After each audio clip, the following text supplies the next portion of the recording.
Kumusta na po, doktora? Buntis ka na ng 3 buwan. Ano?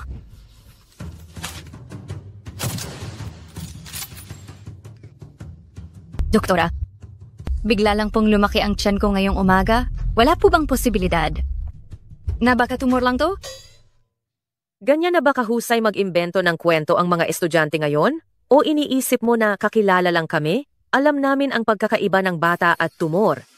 Sige na, isipin mo na lang, kung may nakasama kang lalaki nitong nakaraan, susunod. Ako, nakipag-sleepover naman ako sa isang lalaki.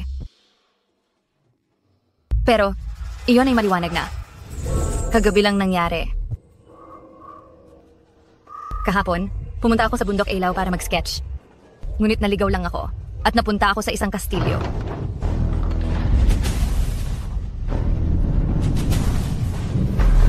Tapos, nakita ko ang lalaking iyon.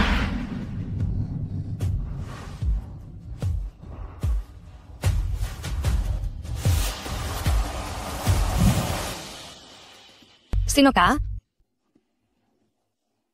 Ang salitang yan ay dapat ako ang magtanong sa'yo.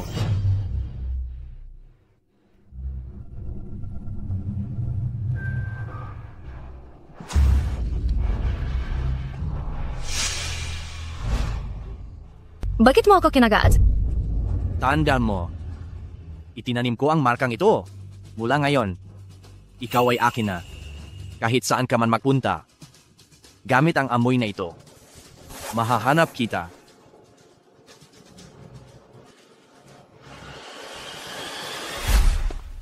Kahapon lang kami nag-sleepover, tapos ngayon ay buntis na agad? Paano nangyari yon? May mali talaga rito. Ay, tingnan ninyo ang tiyan niya. Kitang-kita na lumalaki. Ang galing. Diyos ko, itong babaeng ito, baka may pinagbubuntis na maliit na halimaw? Anong maliit na halimaw? Iyan ay sinedya. Anong nangyayari? Bakit sobrang sakit? Pakiramdam ko mangganganak na ako. Doktora, may buntis dito. Mukhang manganganak na. Nasaan ang pamilya ng buntis? Bakit mag-isa lang siya? Huminga. Huminga palabas. Umir ka.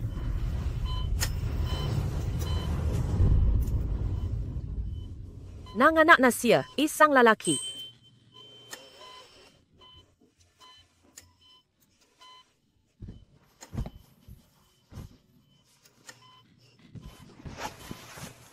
Hi. Ako ang mami mo.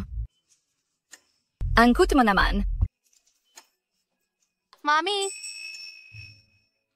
Huh? Ang bata na ito ay kahanga-hanga, kakapanganak pa lang pero marunong nang tumawag ng mami. Siguradong magiging matagumpay siya paglaki. Siyempre. Hey.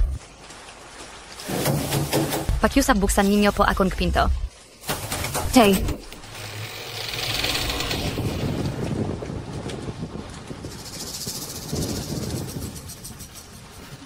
Hey. Umalis ka na dyan. Ang pamilyang Lin ay hindi tumatanggap ng mga kasing walang kwenta mo. Sapat na para kay tatay na ako lang ang anak niya. Tama. Ang nakakahiya mong basura. Mula ngayon, lumayo ka na sa amin hanggat maaari. Ang pamilyang Lin, itinuring na hindi ka namin naging anak.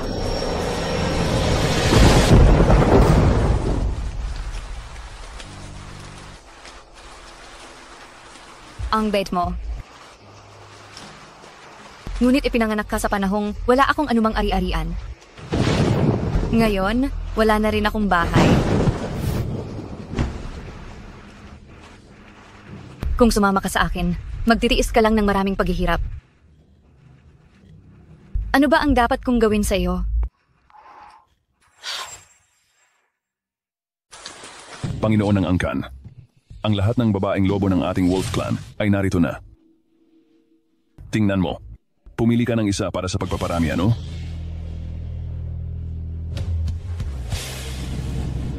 Dalawang araw pa lang akong nagdaan sa aking 100 taon. Pansamantala, wala pa akong planong magpakasal at lalong hindi magparami. Pinapayuhan ko si Elder yun. Naalisin mo na ang ideyang iyan sa iyong isip. Kalokohan. Sino ang umabot na ng 100 taon at hindi pa rin nagpapakasal? Alam mo rin na kapag umabot na ng 100 taon ang ating wolf clan, pumapasok na tayo sa mating season. Kailangan mo ng babaeng lobo taon-taon upang mapawi ang iyong pagnanasa. Hindi ba't 2 araw pa lang ang nakalipas? Ang gabing iyon. Ang nangyari sa gabing iyon, huwag mo nang banggitin pa. Ay, nahihiya pa siya? Teka, bakit hindi ko naisip iyon? Ikaw ay magpakasal na lang sa babaeng lobo noong gabing iyon. Sabihin ninyo sa akin ng tapat, noong gabing iyon, sino sa inyo ang naglingkod sa Panginoon ng angkan? Yun, Chow, ikaw ba yon? Gustuhin ko man. Tama na, huwag nang maging maingay. Hindi siya kabilang sa kanila. Ha? Hindi sila. Ngunit nandito na lahat ang mga babaeng lobo ng ating angkan. Hala, Ano ang ibig sabihin ng tingin na iyan? sinong lalaking lobo ang walang hiya? Na nagtangkang gahasain ang ating Panginoon ng angkan? Sisiguraduhin kong babalatan ko siya. Hindi, huwag kang magsalita ng kung ano-ano. Siya ay isang tao, isang babae. Tao? Patay, mas mabuti pa kung lalaking lobo na lang? Makipag-usap ka sa akin ng maayos? Ay naku, masama ito. Baka nandito siya para nakauwi ng ating dugo? Ay, kung titingnan natin ang oras, kung nabuntis siya noong gabing iyon, dapat ay nanganak na siya ngayon. Ako ba ay isang tagapaghasik? Natamaan agad? Nakababatang Panginoon, nakatatandang yun. May isang babae sa labas. Nagbigay siya sa atin ng isang mestisong munting lobo. Dali-dali kunin mo at ipakita sa akin. Nakababatang Panginoon, karapat dapat ka talagang tawaging tagapaghasik. Ang munting lobong ito, kamukhang kamukha mo noong bata ka. Hindi na kailangan ng paternity test. Siya nga ang iyong anak.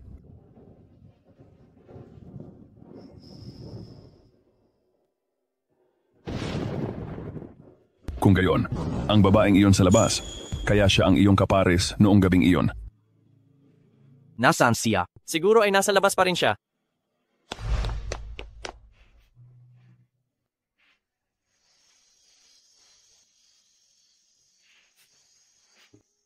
Patawad, anak. Hindi ko talaga sinasadyang iwan ka rito. Mayroon siyang napakalaking kastilyo. Tiyak na napakayaman niya. Magiging maayos ka sa kanya. Babalikan kita. Siguradong sigurado talaga. Siguradong sigurado.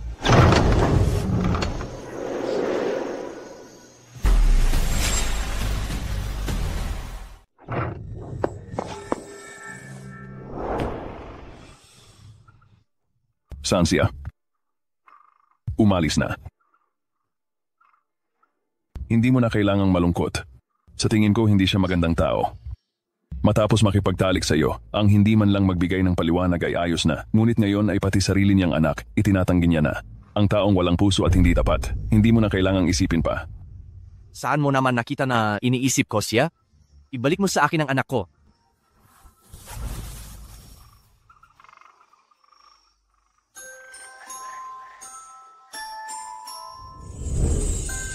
Batang Ginoo, ito ang regalo ko sa iyo. Maligayang unang kaarawan. Maligayang unang kaarawan, Batang Ginoo.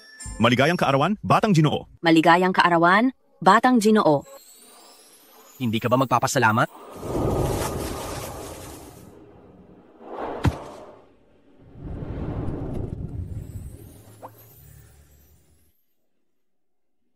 Salamat po sa inyong lahat. Happy birthday to you. Happy birthday to you. Umaasa ako na bago pa ako magdalawang taong gulang, mahahanap ko na ang aking mami. Mangyayari iyan. Tutulungan ka ang iyong ama na hanapin siya.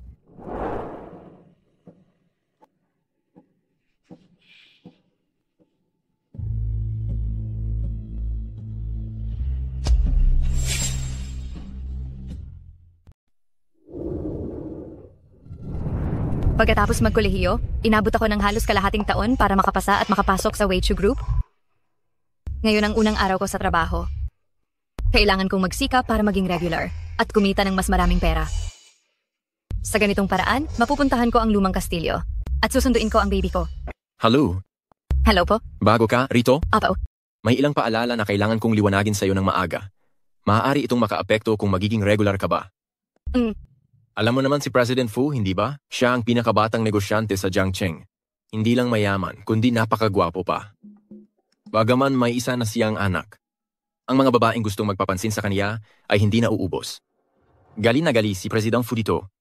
Kaya sinuman sa kumpanya ang magtangka sa kaniya ay tatanggalin ni President Fu. Naiintindihan ko. Pag nakita ko si President Fu, lalayo agad ako. Pero ang pagsasabi ko sa iyo nito ay sobra na. Napakalaki ng kumpanya, kaya paanong makikita mo?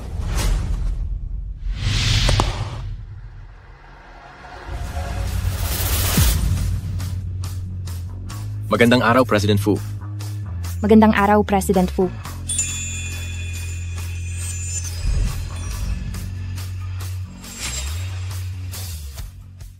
Lumingon. Magandang hapon, Boss Fu.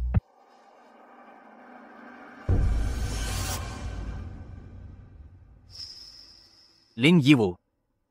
Opo. Bawat empleyado ng kumpanya ay representation and imahe nito.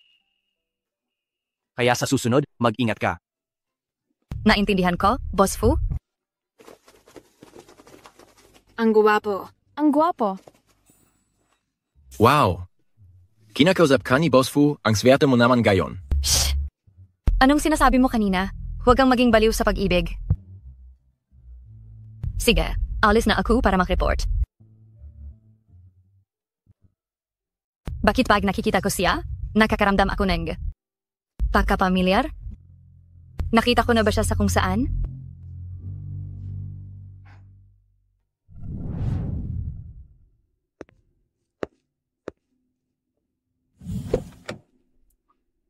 Boss Fu, nagbigay ng ultimatum ang batang master nang umalis siya. Sabi niya, hindi siya babalik hanggat hindi niya nakikita ang kanyang ina. Hanapin siya at baliin ang kanyang mga binti.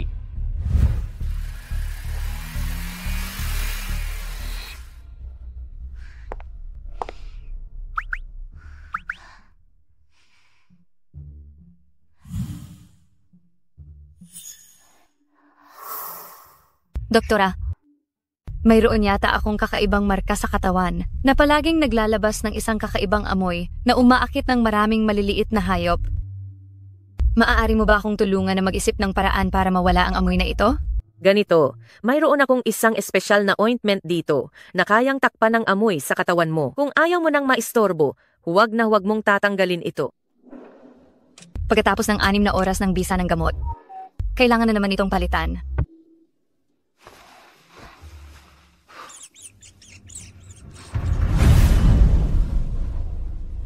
Tiyaga, hindi siguro? Tinago ko na ang amoy ko eh.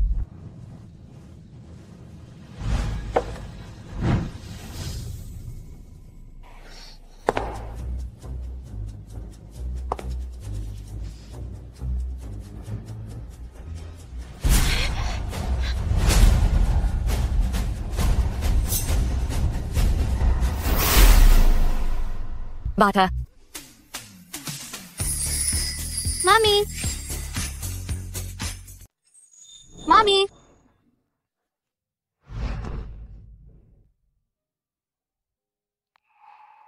Mommy!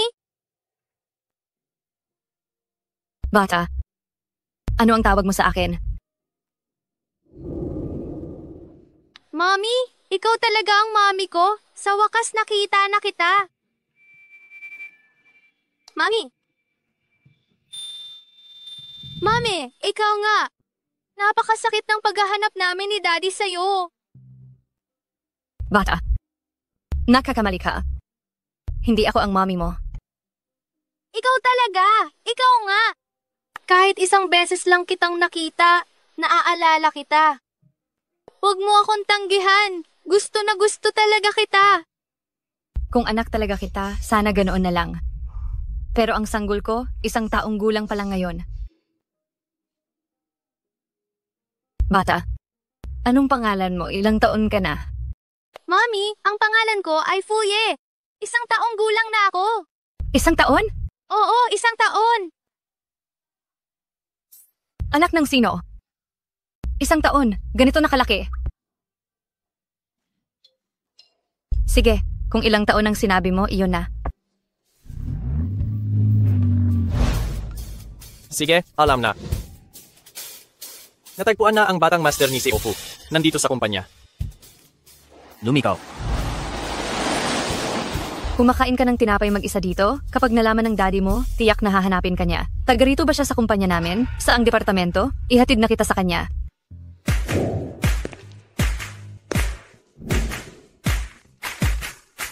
Ang daddy ko ay...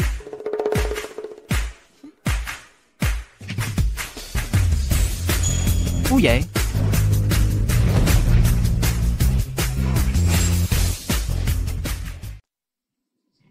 Jinongfu, Daddy, dumating ka sa tamang oras. Nakita ko na si Mami. si Xiaoye pala ay anak ni Jinoong Fu? Magkamukha nga kayo. Daddy, siya talaga ang Mami ko. Umuwi na tayo kasama si Mami.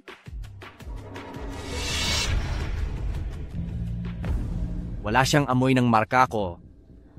Imposibleng. Jinongfu. Isa. Itong pagkakamali. Alam ko. Ibalik muna si Xiaoye. Opo. Halika na, young master. Mami, kausapin mo muna si Daddy ng maayos at mag-build kayo ng feelings. Daddy, baguhin mo yung masama mong ugali. Huwag mo siyang sungitan.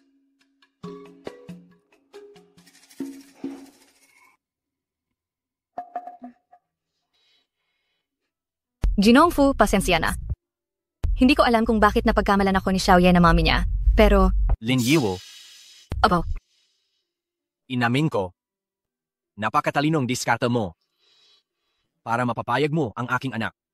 Natawagin kang ina? Pero sayang, hindi ako madadaan diyan.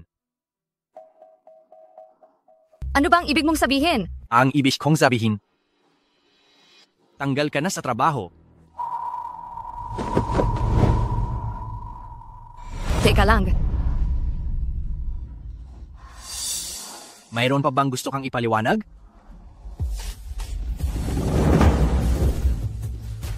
Ginoong Fu, kung tatanggalin ako, ano ang dahilan? Kapag may hinatulan, dapat may kasong nakalagay, hindi ba? Gusto mo talagang sabihin, hindi mo sinadya na lapitan ang anak ko. At hindi mo ito ginawa para umakyat sa kama ko. Umakyat sa kama mo? Lin Yiwu, marami na akong nakitang mga babaeng may masamang hangarin tulad mo. Bilang iyong dating boss, mabuting payo ang ibibigay ko sa iyo. Itigil mo na ang mga murang pakana mo. Magtrabaho ka ng maayos para makita mo ang sarili mong halaga.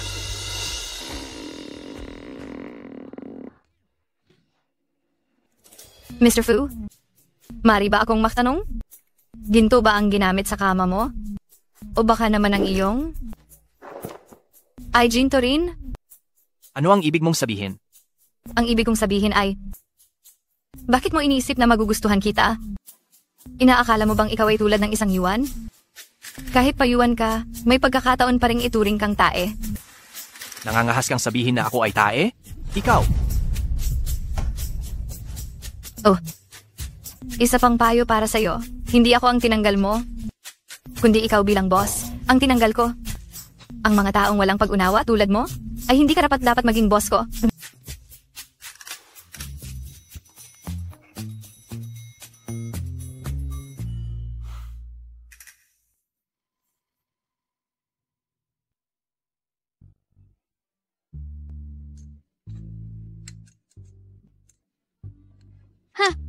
Sabihin mo sa inyong nakababatang Panginoon, kung sisantihin niya si Mami at hindi na niya ako payagang makita siya, mag-aayuno ako. Mag-aayuno ha? Pagbigyan siya. Itapon ninyo lahat ng pagkain niya. Ito. Tanging ang ina lang ang pinakamabuti sa buong mundo. Ang batang walang ina ay parang damo. Elder yun? Ako ay isang damong hindi mahal ng ama at hindi inalagaan ng ina. Naawa ako sa aking sarili.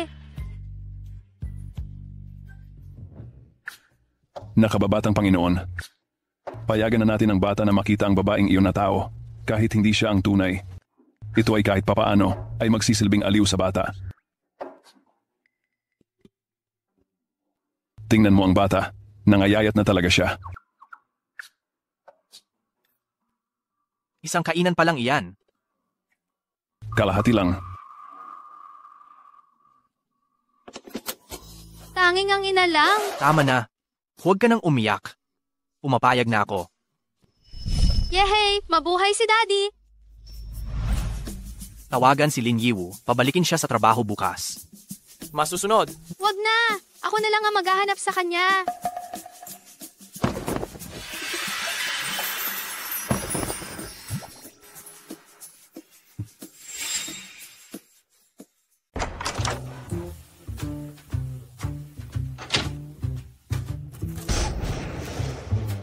Ikaw, Lin Yiwu. Lin Yiwu. Bakit hindi ka na lang magpababa ng pride kahit kaunti? Bakit ka ba nakikipag-away sa trabaho? Sa unang araw mo pa lang sa trabaho na wala na agad, kailan ko pa makukuha si Xiaobao pabalik?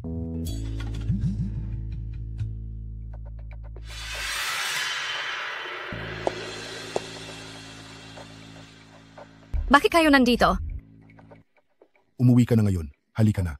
Palitan mo itong damit at sumama ka sa akin sa Civil Affairs Bureau. Ate, itong damit ay personal na pinili ni Kuya Wang para sa iyo. Tiyak na bagay sa iyo ito. Talaga?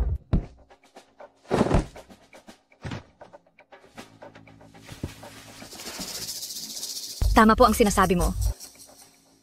Talagang bagay ito sa basurahan ko. Lin Yiwu, huwag mo akong balahurain. Oo nga. Kahit na si Kuya Wang ay nasa 50 taong gulang na. Hindi mo ba tinitingnan ang sarili mo? Hindi ka pa nakatapos pero nabuntis ka na. At iniwan ka na rin ng ama ng ampon na iyan. May gustong magpakasal sa iyo, bakit ka pa nagmamatigas? Hoy, Ikaw, anong ginagawa mo? Anong ginagawa ko? Siyempre, dahil sa masamang dila mo, tutulungan kitang linisin ng lubusan ang bibig mo. walang hiya kang babae. Dahil ayaw mong makinig sa mabuting pakiusap. Huwag kang magtaka kung magiging masama ako sa iyo, mga tao.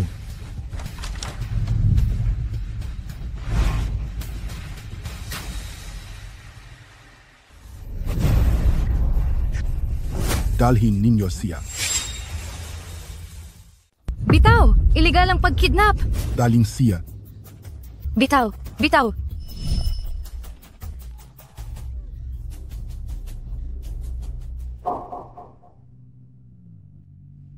Daddy, siya talaga ang mami ko. Hindi ako maaaring magkamali. Imposibleng si Lin Yiwu ang mami mo. Wala sa kanya ang amoy ng aking marka.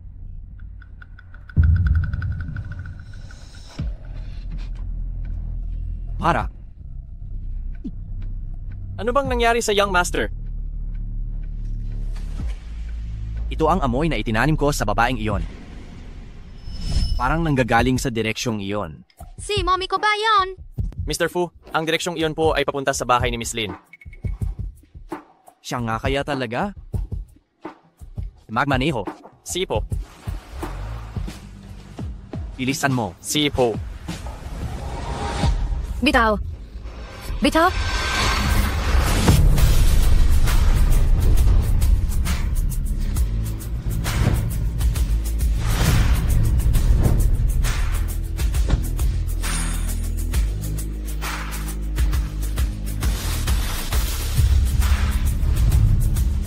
Lin Yiwu, ikaw nga pala talaga. Boss Fu, Lin Yiwu, ikaw nga pala talaga.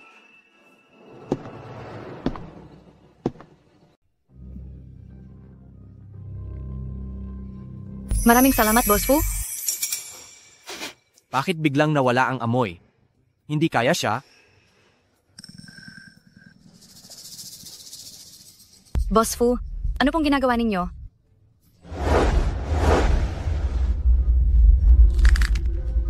Wow! Ang galing ni Daddy manligaw. Ikaw ang kusang gumawa nito sa akin. Wala akong kinalaman dito. Hindi siya. Bakit parang kamukha niya ang lalaki noong gabing iyon? Hindi, ito ba ang tamang oras para isipin ang mga bagay na ito? Mami! Xiaoye, bakit ka nandito? Talagang gusto ka ni Xiaoye na puntahan. Sabi niya ikaw ang mommy niya. Xiaoye, Lin Yiwu, hindi siya ang mommy mo. Kung sinabi kong siya nga. Siguradong nagkamali ka lang. Mami, gutom na ako. Hindi pa ako kumakain. Pwede ba akong sumama at kumain sa bahay mo? Oo naman, pwede. CEO Fu, okay lang ba? Kalahating oras lang. Sige, walang problema. Anong gusto mong kainin, Xiaoye? Gusto ko ni steak, medium rare. Medium rare? Ang hilaw niyan, hindi ba matatakot ang maliit mong tiyan na magkaroon ng maliliit na uod? Hindi. Siguro, ang mga uod ang matatakot sa maliit kong tiyan. Sige, tara na.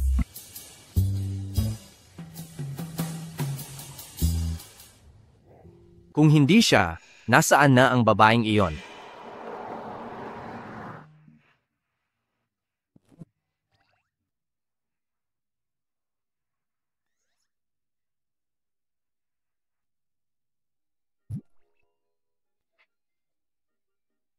Kumain ka ng dahan-dahan, huwag kang mabulunan.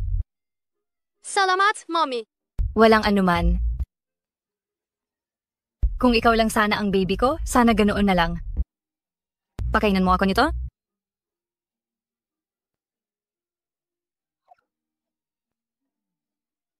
Salamat. Walang anuman. Cheers. Sa loob ng maraming taon, ito ang unang beses na nakita ko ang batang ito na ganoon kasaya. Hindi ba talaga siya ang babaeng iyon?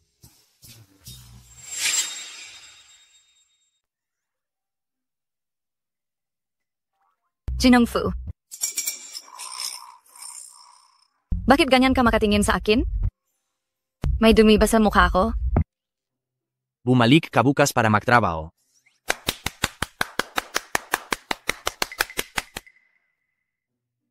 Hindi na ba iniisip ni Jinoong Fu na may masama akong intensyon?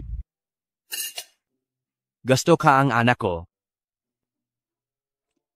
Psh, nagmamatigas ka lang. Alam mo namang nagkamali ka sa pagdududa mo kay Mami. Kumakain na nga, hindi mo pa rin maisara ang bibig mo? Sige. Ako ay isang taong napakabukas ang isip. Dahil niligtas mo ako kanina, Ginoong Fu, para sa akin ay patas na tayo. Huwag kang mag-alala, Ginoong Fu. Magsisimula akong pumasok sa trabaho ng eksakto bukas.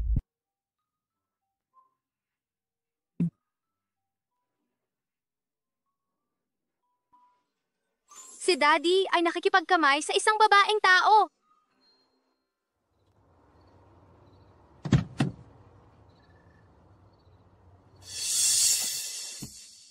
Young Master, anong nangyayari sa inyo? Wala.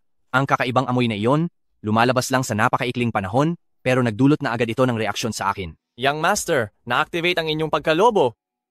Gusto niyo bang ayusin ko kayo ng isang babaeng lobo ngayong gabi? Kung gusto mong mamatay, subukan mo. Napakahirap naman kung pipigilin niyo lang iyan.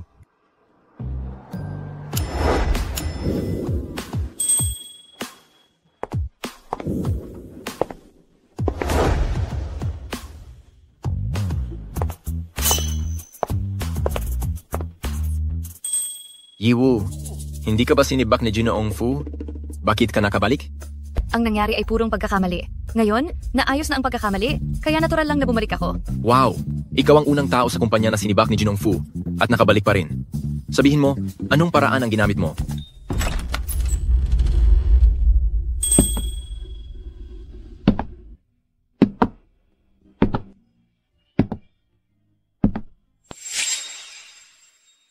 Huwag kang ganyan. Anong paraan ang sinasabi mo? Hindi kami magkakilala ni Mr. Fu.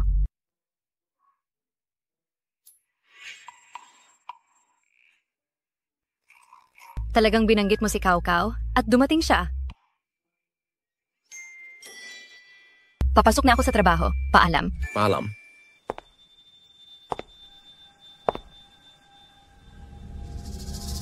Sino ang babaeng iyon? Si Lin Yiwu.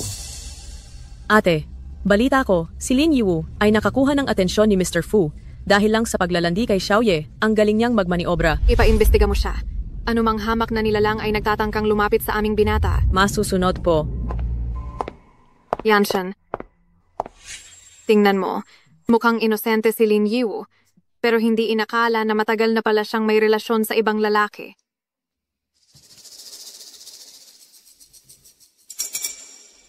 Ano?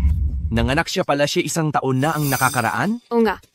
Sabi ko na, ang mga babaeng tao ay pare-parehong pabago-bago at mga balangkas ng babaye. Hindi kami katulad ng aming lahi ng lobo na tapat sa pag-ibig. Ang isang taong tulad nito, nagtangkang manlamang sa iyo. Isang imposibleng mapangahas na pangarap. Yang Bai, patawagin mo si Lin Yiwu. Ang galing. Tiyak na sisantehin siya ni Yanshen. Mr. Fu, pinatawag niyo pa ba ako? Pumasok ka.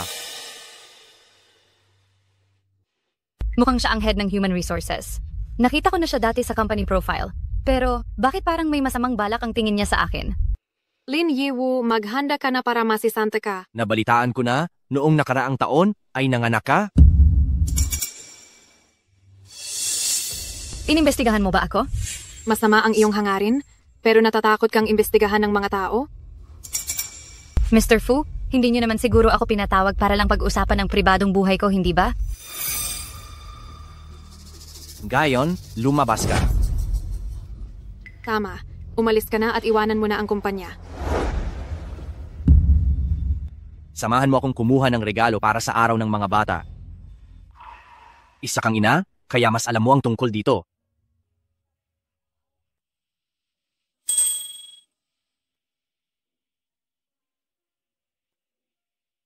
Bakit ka nakatunganga?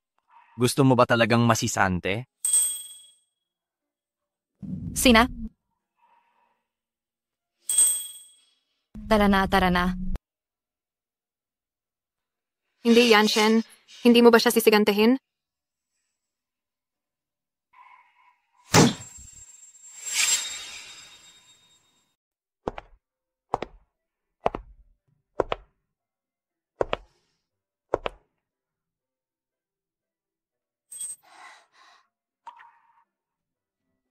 Ang gagandang mga laruan dito, tiyak na magugustuhan ni Xiaoye ito.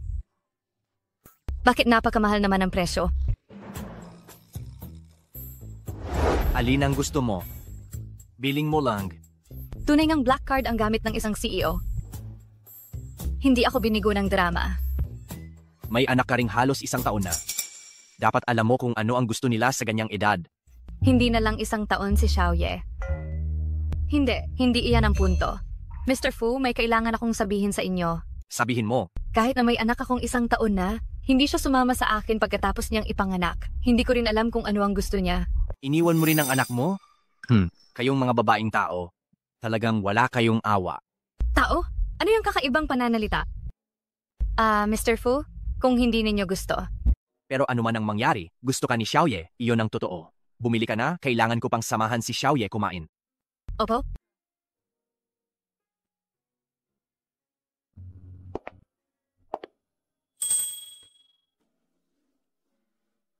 Ito na lang siguro. Ang cute tingnan nitong maliit na asong lobo. Kamukha ni Xiaoye. Tiyak na magugustuhan niya ito.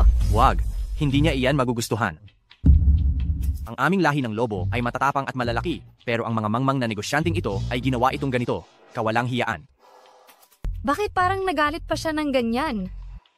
Sina, maghahanap na lang ako ng iba.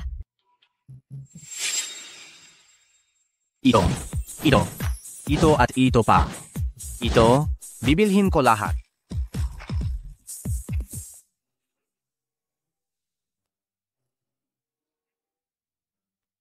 Ginoong Fu, ang ganda ng loob mo kay Xiaoye. Hindi ko lang alam kung ang tatay ba ni Xiaobao. Magiging ganito rin ba kaganda ang loob sa kanya? Maganda ba? Oo naman. Napag-isip mo ako.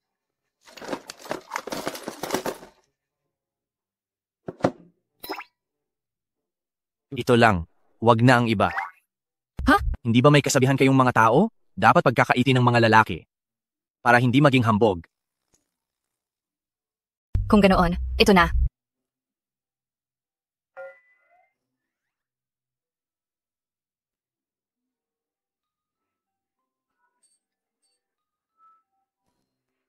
Ang boss na ito ay kakaiba sa mga walang utak na paborito sa mga short drama. Talagang may sarili siyang estilo. Lahat ng ito ay laruan para sa isang taong gulang na sanggol. Kung nandito si Xiaobao, tiyak na magugustuhan niya ito.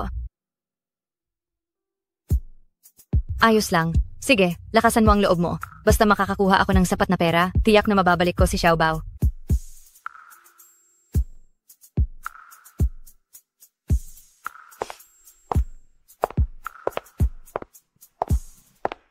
Bayad. Sandali. Sabay na tayo. Pangatngat? Hindi ba ito ang gamit ng isang taong gulang na sanggol? Ginoong Fu, sigurado ka bang bagay ito kay Xiaoye? Huwag na magdaldal. Bayaran mo na. Opo.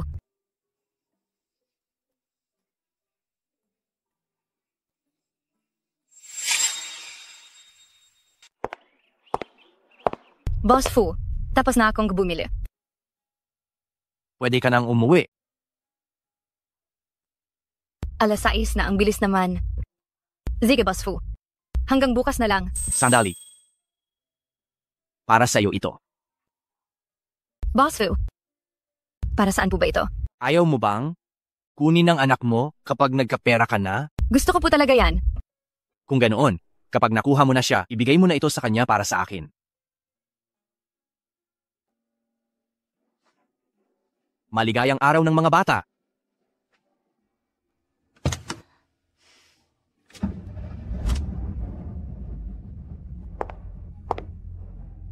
Maligayang araw ng mga bata.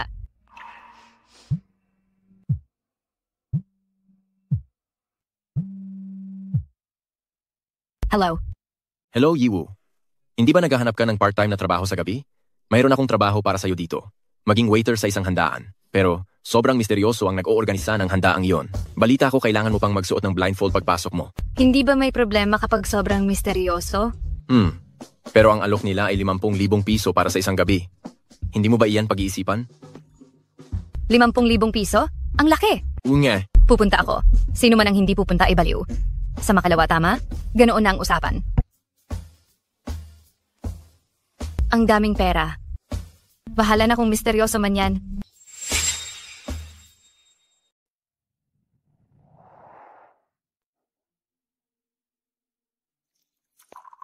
Mommy,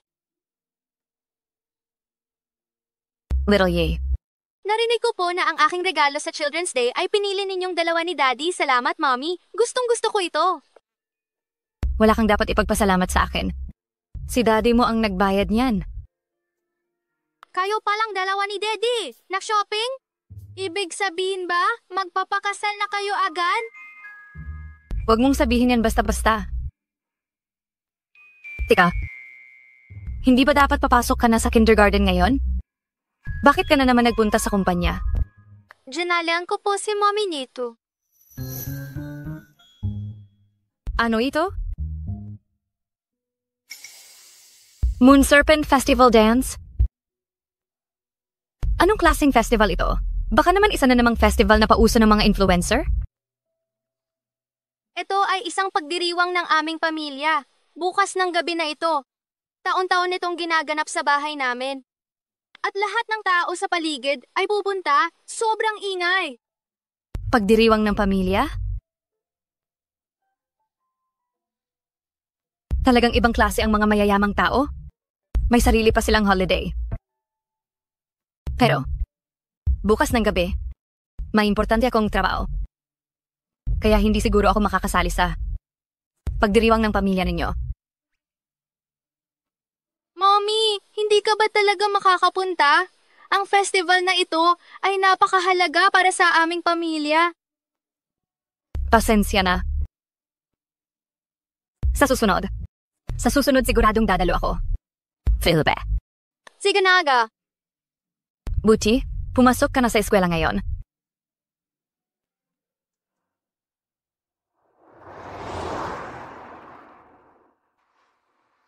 Ang bahay ba ng boss mo ay nasa direksyon na ito? Bakit parang pakiramdam ko patungo ito sa Ailao Mountain? May patakaran ng aming amo. Lahat ng bisita na hindi taga rito. Naiintindihan ko? Ang ibig mong sabihin ay tatakpan ng mga mata, tama ba?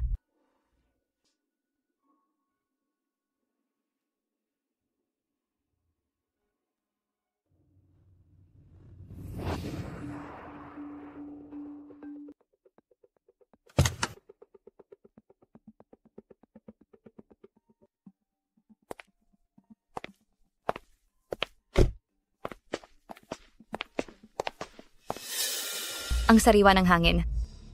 Bakit parang nasa loob tayo ng bundok?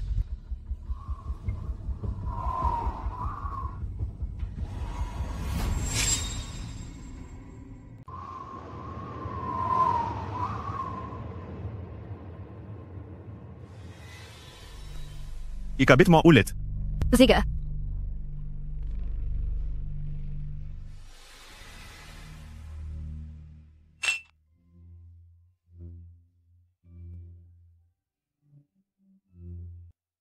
Mahal na pinuno. Ngayon ay araw na naman ng buwan ng serpiente at oras na naman para pumili kami ng reyna para sa inyo. Tingnan ninyo. Lahat ng babaeng nasa tamang edad sa ating tribo ng lobo ay nandito. Parehong salita. Sinabi mo na noong 1 taon. Opo. Alam kong hindi nyo kailangan ng asawa. At ayaw nyo pang magpakasal. Pero dapat isipin nyo rin si Xiaoye. Sobrang kailangan niya ng isang ina na mag-aalaga sa kanya, hindi po ba? Hindi ba? Kailangan niya ang ina. Pero hindi niya kailangan ng stepmother. Sa tono NG inyong pananalita. Gusto nyo pa ring hanapin ang taong iyon, ang babaeng tao na pumalaot sa inyo para maging reyna ng lobo ng ating tribo ng lobo. Kailan ko sinabi ang ganyang bagay? Hindi ninyo sinabi ng direkta, pero sigurado akong iyan ang nasa isip ninyo.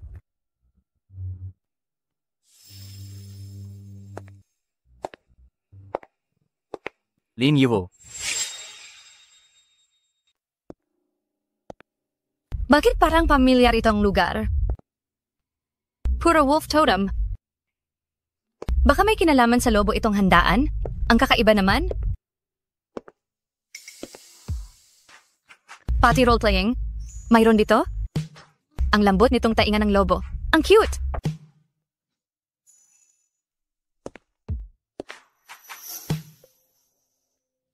Sinungfu. Hindi ko inakala na ang respetadong CEO ng Weichu Group mahilig pala sa role-playing. Pero bagay naman yata sa kanya. Nagtatrabaho sa umaga. Nag-sideline sa gabi. Mukhang pursigido ka talagang kumita. Ito ay dahil sa hirap ng buhay. Wala naman atang patakaran ng kumpanya na bawal mag-sideline, hindi ba? Mami, akala ko ba may trabaho ka at hindi ka makakapunta? Xiaoye, ito bang sinasabi mong family celebration? Grabe naman ang pagkakataon. Mabuti naman, bilisan mo, magpalit na tayo ng gown, kundi mahuhuli na tayo. Xiaoye, kailangan ko pang magtrabaho.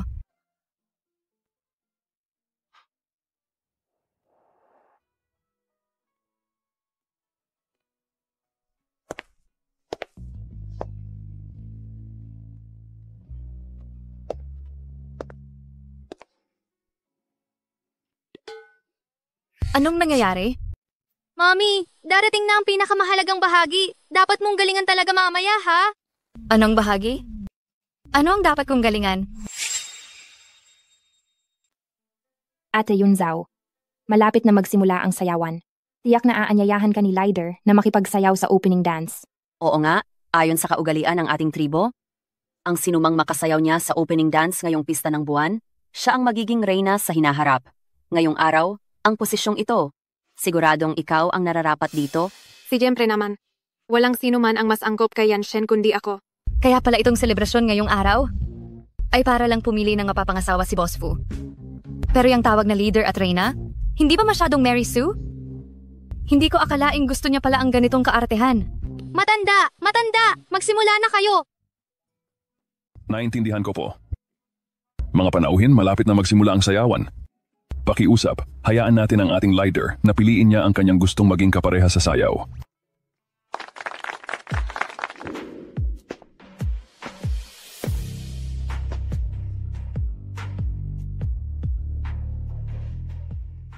Ate Yunzao, nakatingin sa iyo ang leader. Dali, dali, ikaw yan, sigurado. Umakyat ka na.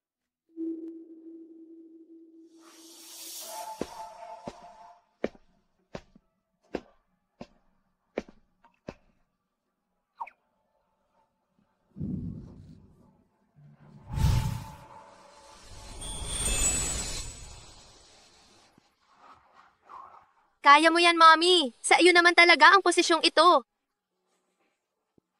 Boss Fu, alis na muna ako.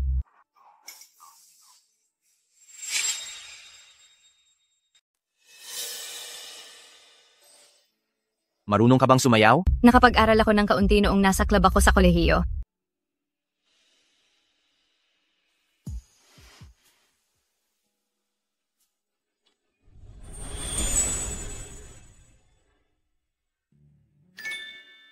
Ang ganda ng tambalan ni na Daddy at Mommy.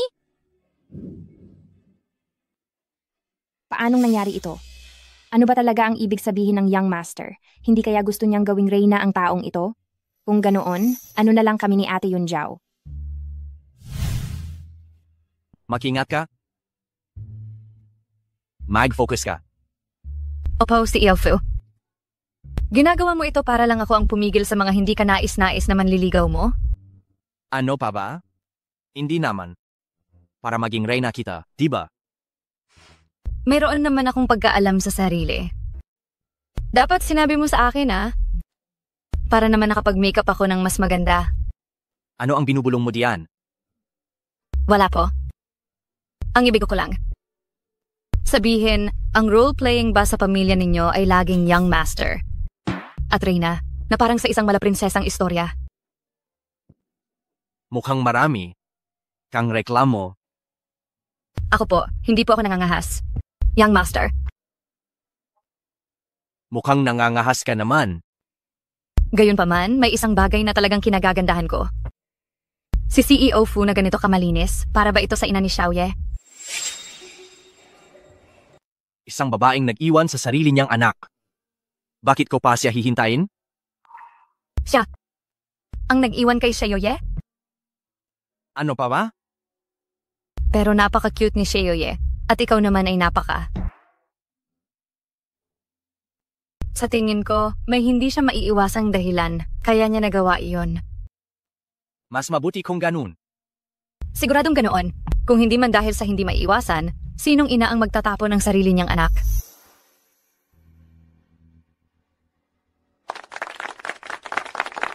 Ang galing mo, Mommy!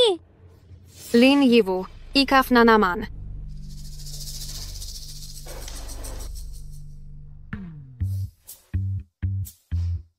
Mas komportable pa rin itong damit na ito. Kung mananatili pa ako rito, baka kainin na ako ni Yunjao Ministro yun. Siguro, maghahanap na lang ako ng pagkakataon para tumakas. Lin Yiwu. Ministro yun. May kailangan po ba kayo? Siyempre meron.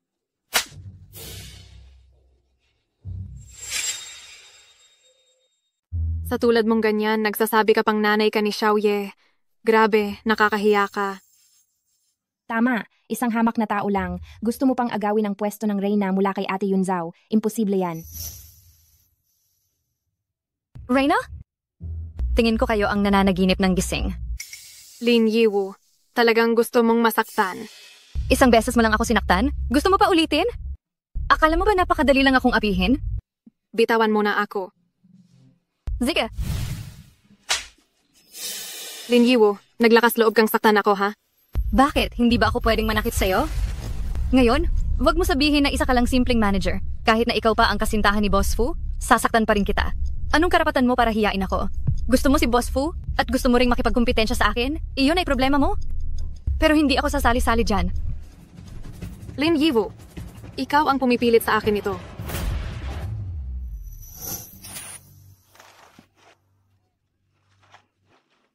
Hindi ako marunong lumanggoy.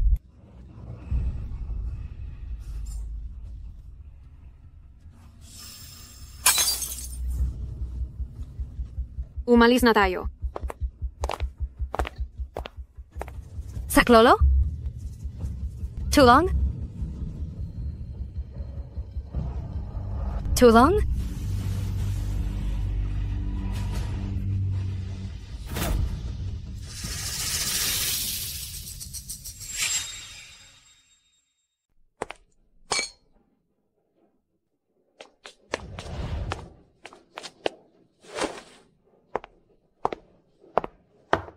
Anong nangyari? Daddy, nakita mo ba ang mommy ko?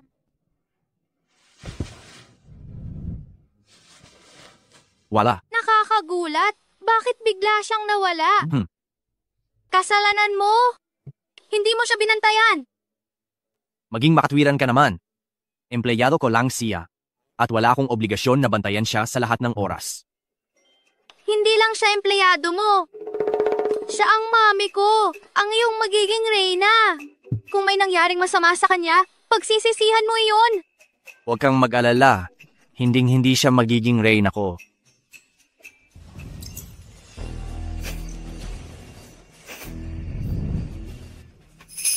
Nandito rin siya.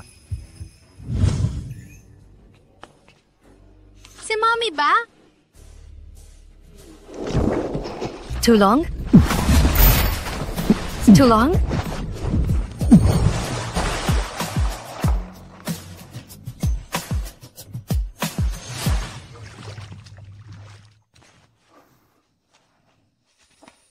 Nag-brown out.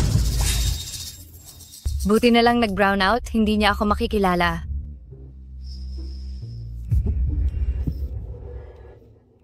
Ang amoy mo. Amoy? Naku, talaga bang naamoy niya ang presensiya ko?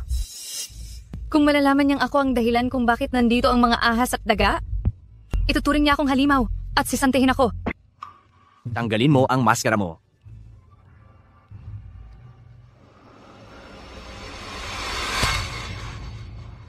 Ayoko.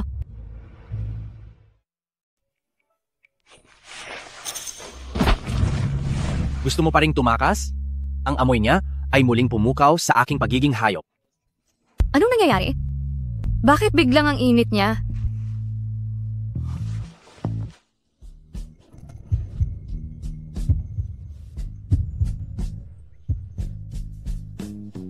Ayos ka lang ba?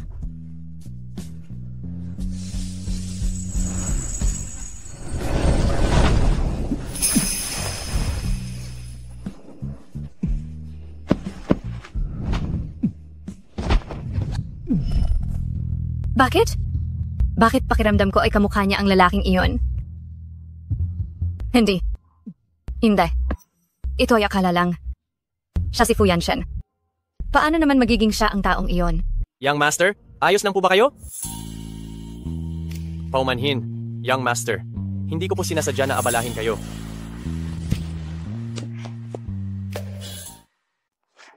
Pasensya na, Gino. Kasi, hindi ko naman sinasadya na guluhin ka. Nasaan na siya? Umalis na. Hindi mo siya pinigilan? Hindi mo naman sinabi.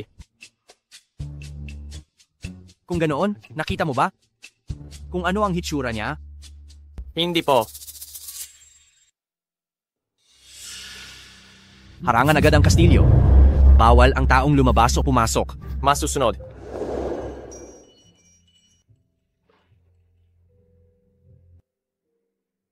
Kahit maghukay pa tayo sa ilalim ng lupa.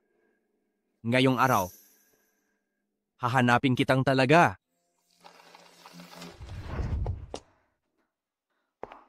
Buti na lang talagang mabilis akong nakaalis. Kung hindi ay hindi ako makakatakas. Pero bakit niya ako hinalikan? Hindi niya nga alam kung sino ako. Hayaan na. Huwag na munang isipin niyan. Umalis na tayo. Dapat may takip ang iyong mga mata bago ka ipadala.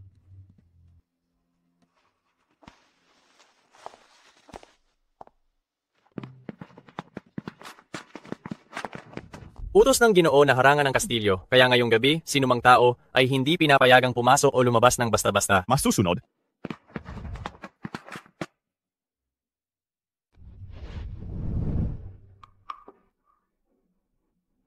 Umalis na.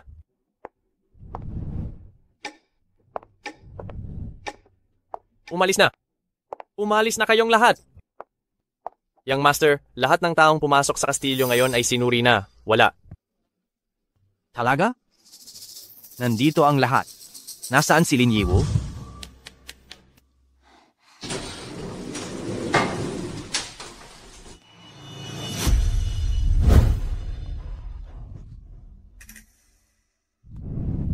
Boss Fu, mauna na kayo. Umakyat ka. Salamat.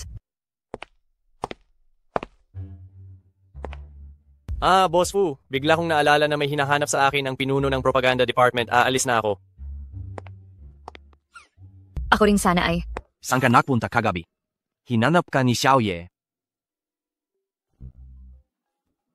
May bigla na kong lakat kagabi. Kaya umalis na ako.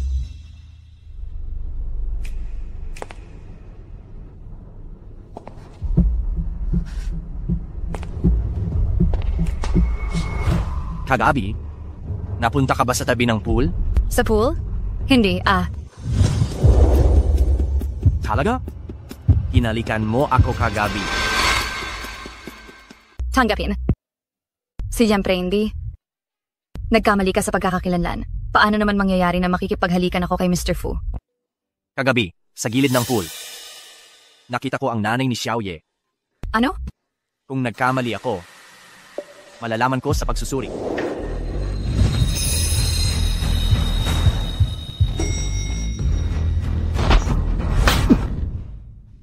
Mr. Fu, sabi ko na sa inyo, nagkamali kayo ng tao. Ikaw. Maging disente ka. Talaga bang hindi ikaw? Kung ipinanganak ko si Xiaoye o hindi ba't ako mismo ang nakakaalam niyan? Lumabas ka.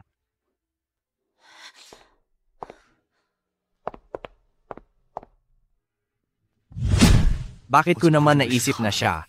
Wala naman sa kanya ang amoy ko.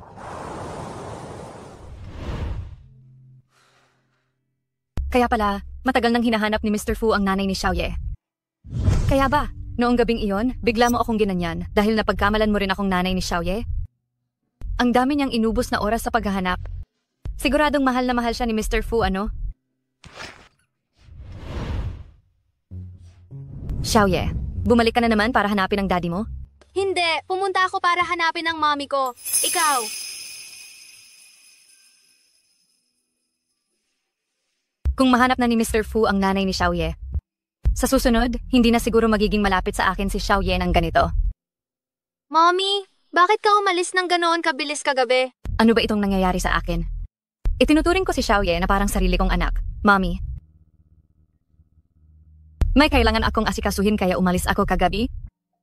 Sige na, basta't nakasayaw mo si Daddy, ayos na yon.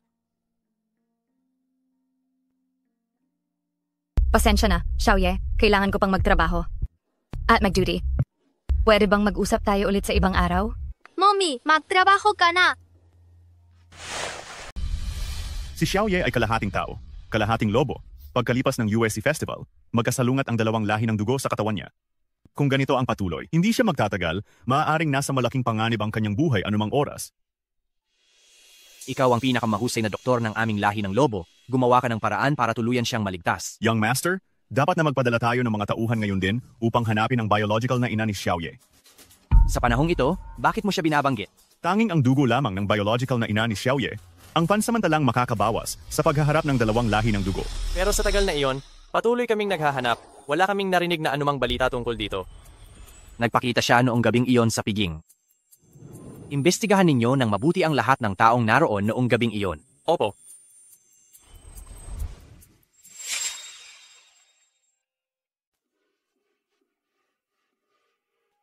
Tatlong araw nang hindi pumupunta si Ono para hanapin ako.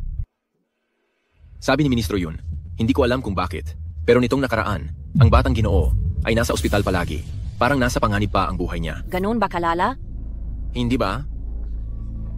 Sinabi ba ni Ministro yon? Kung saang ospital naroon si Ono? Nabalitaan ko na nasa ospital ng Ranay daw. Salamat.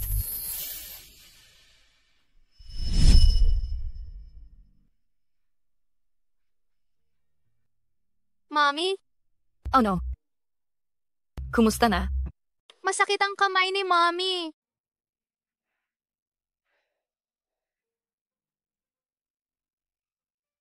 Bakit ka nandito?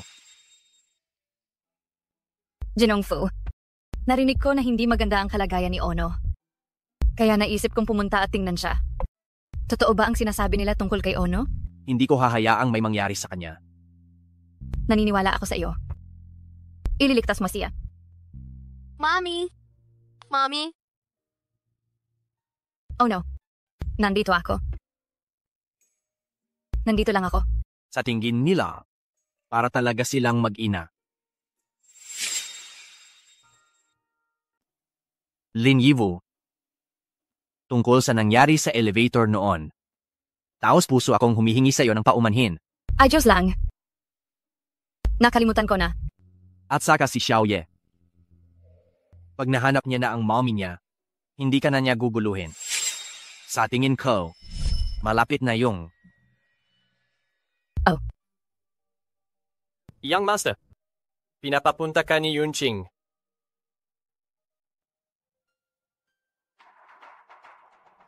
Mami, uhaw na uhaw ako. Kukunan kita agad ng tubig.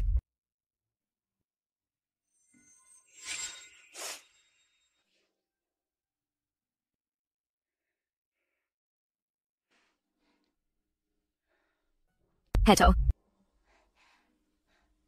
Uminom ka ng tubig.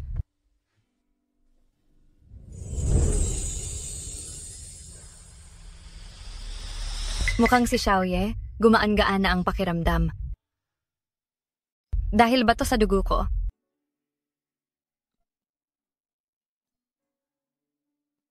Xiaoye.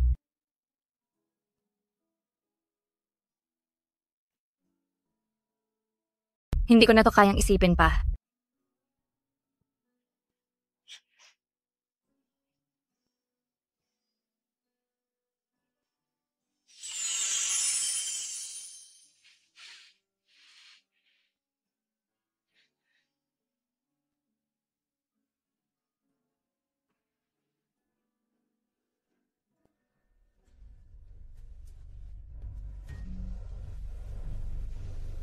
Naiwan ko ang cellphone ko sa kwarto ni Xiaoye. Hintayin mo ako rito.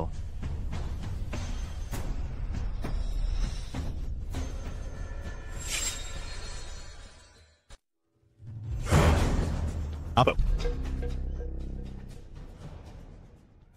Magpalit tayo ng lugar para makusap. Mabuti na lang at hindi niya ako nakita. Kundi masisante na naman ako.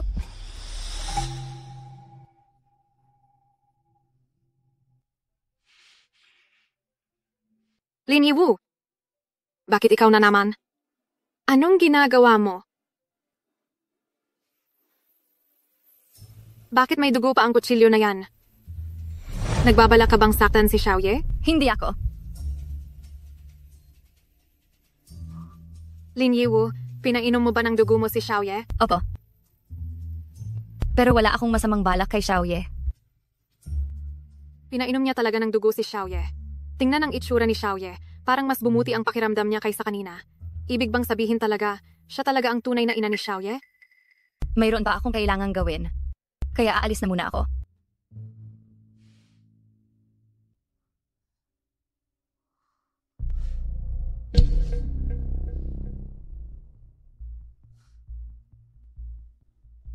Lalong lumalala ang kalagayan ni Xiaoye. Nakita na ba ang kanyang ina?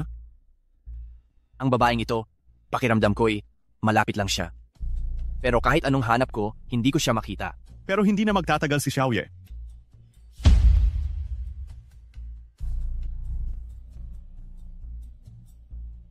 Apo, gising na si Xiaoye.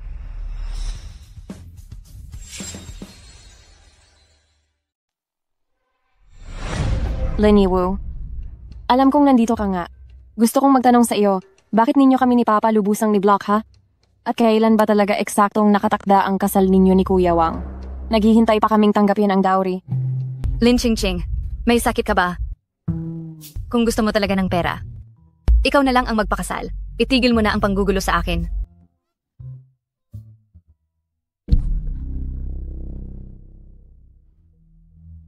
Ikaw ba ang stepsister ni Lin Yiwu? Sino ka ba? Hindi mahalaga kung sino ako. Hindi ba gusto mo ng pera? Basta tulungan mo akong gawin ang isang bagay. Gaano man karami, ibibigay ko sa iyo. Talaga? Ano yon?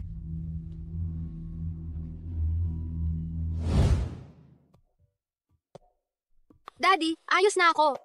Ganyan nakalala ang lagay mo, pero nagsasabi ka pa rin sa amin na ayos ka lang. Kung hindi ka naniniwala, sige, tingnan mo lang.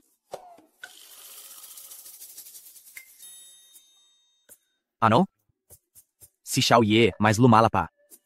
Nakakagulat, talagang lubusan siyang gumaling. Si Xiaoye, lubusan ng gumaling. Gumaling na si Xiaoye? Paano ka gumaling?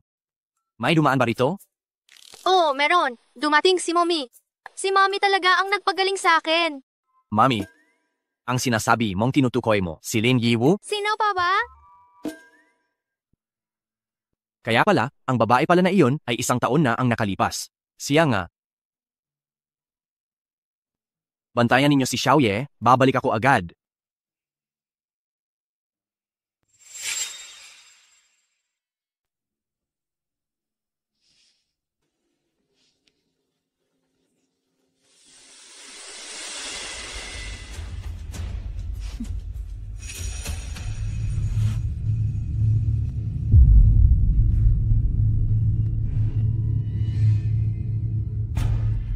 Lin Yiwu, nasaan ka ba? Sagutin mo ang tawag.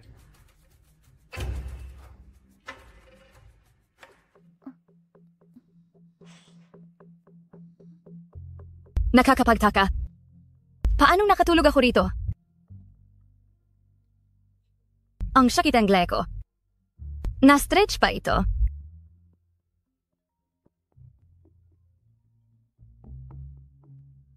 Hello, CEO Fu? Bakit ang tagal mong sagutin ang tawag?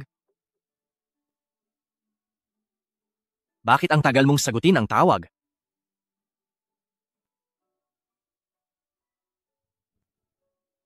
Hinahanap mo ba talaga ako? Aw. Lin Yiwu. Matagal na kitang hinahanap. Ako. Dapat noon ko pa naisip na ikaw ang taong iyon.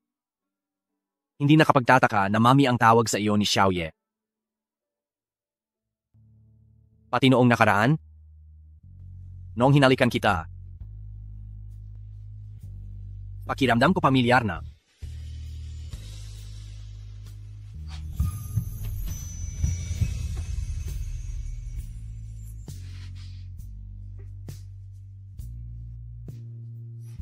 CEO Fu, bakit mo na naman akong hinalikan? Nagkakamali ka ng tao. Lin Yiwu. Sa pagkakataong ito, hindi na ako magkakamali. Iyon pala yon. Ilang beses akong naloko sa ganoong kaliit na gimmick mo.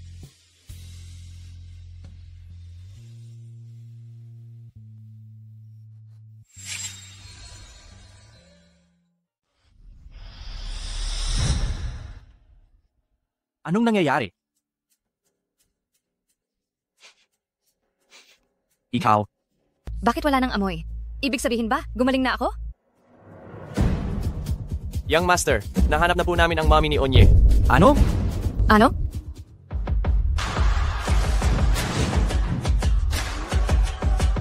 Nasaan siya? Naghihintay na po siya sa loob. Saan ninyo siya nakita? Sa ospital po. At tungkol po sa detalye ng pag-iwan niya sa bata noong nakaraang taon, lahat po ay nasasabi niya.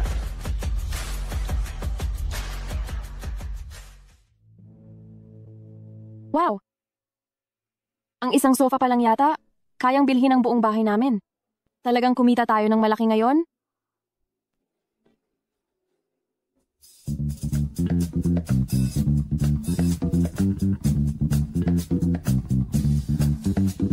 Hello? Ang guwapo ng lalaking ito. Lin Qingqing. Ako po iyon? Pwede mo akong tawaging Qingqing? Pwede ko ba akong tumawag sa iyo ng Yanshen?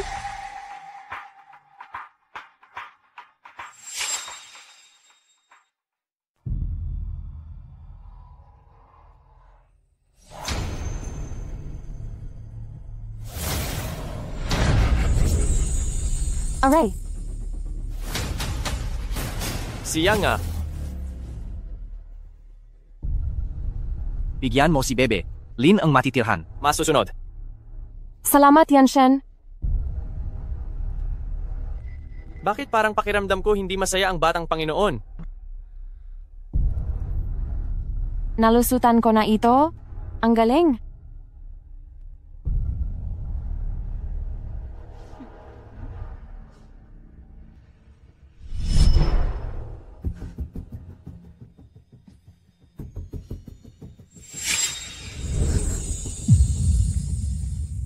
Lin Yiwu, ikaw pala talaga ang mommy ni Xiaoye. Ngunit kung umaasa kang gamitin ito upang maabot si Yanshen, huwag ka nang mangarap.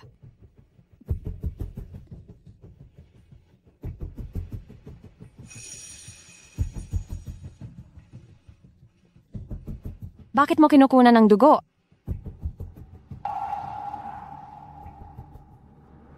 kapag uminom akong sapat na dugo niya, mananatili ang amoy niya sa akin. Ayoko. Ayaw mo na ba ang pera? Inumin mo. Kung hindi lang dahil hindi ako tao, hindi kita bibigyan ng benepisyo, Gunggong.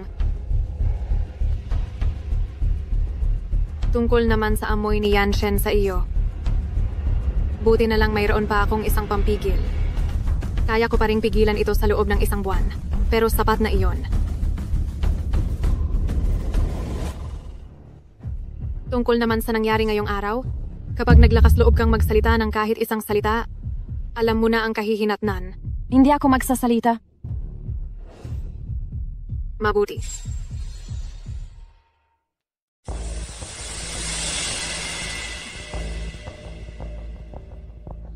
Tanging sa ganitong paraan lamang, mapaghihiwalay ko kayo ng tuluyan. Tungkol naman kay Lin Qingqing, ang tangang ito. Hinding-hindi siya magugustuhan ni Yanshen. Sa ganito, makakaroon akong pagkakataon na makapasok sa pagitan nila.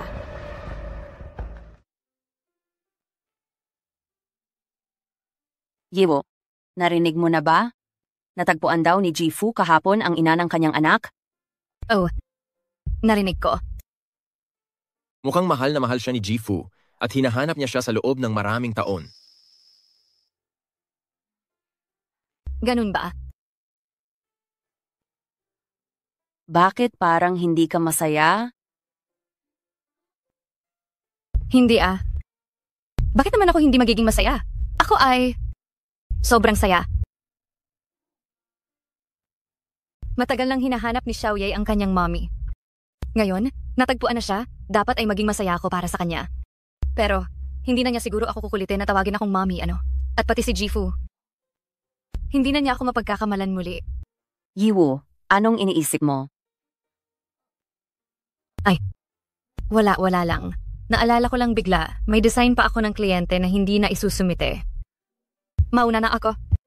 Magpatuloy lang kayo sa pag-inom.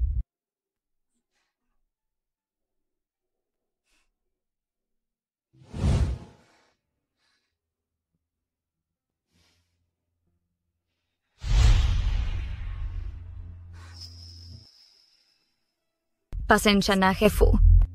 Kayo muna. Pumasok.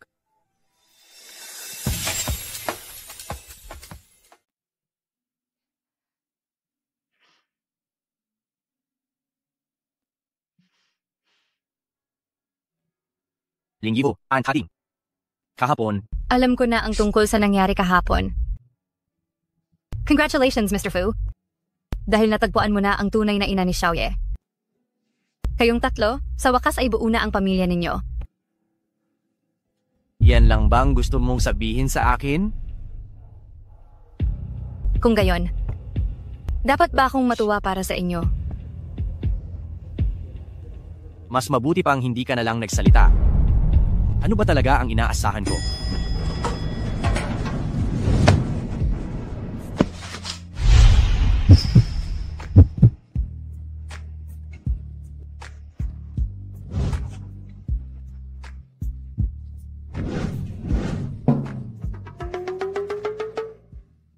Pasensya na, Mr. Fu.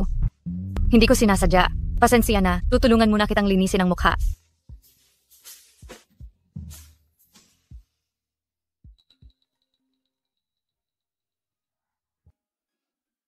Mayroon pa akong kailangang asikasuhin. Mauna na ako.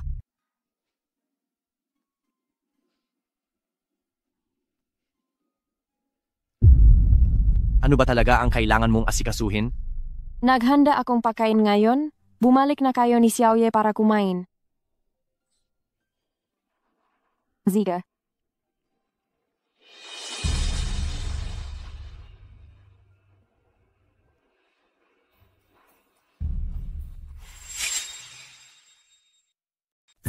Xiaoye, sabi ni Elder Yun gustong-gusto mo raw ng french fries. Ako mismo ang gumawa nito. Tikman mo kung masarap.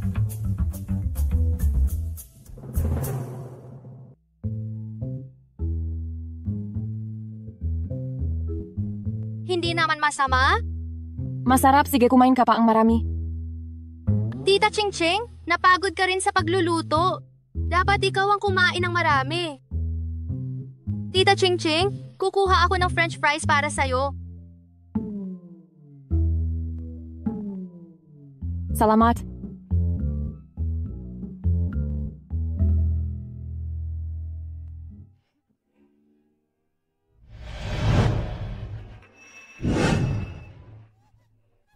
What? SK, iyan lang ang tapang. Nangangarap pa ring maging mami ko. Napakahina.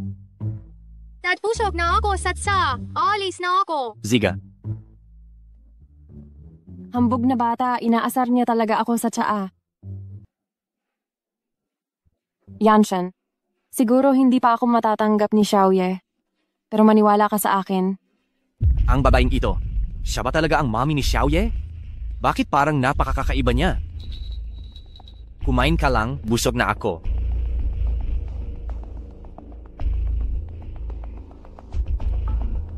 Pero wala ka pang nakakain.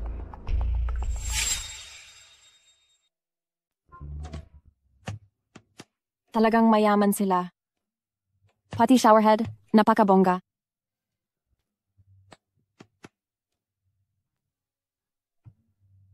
Wala ng tubig. Manang Jo.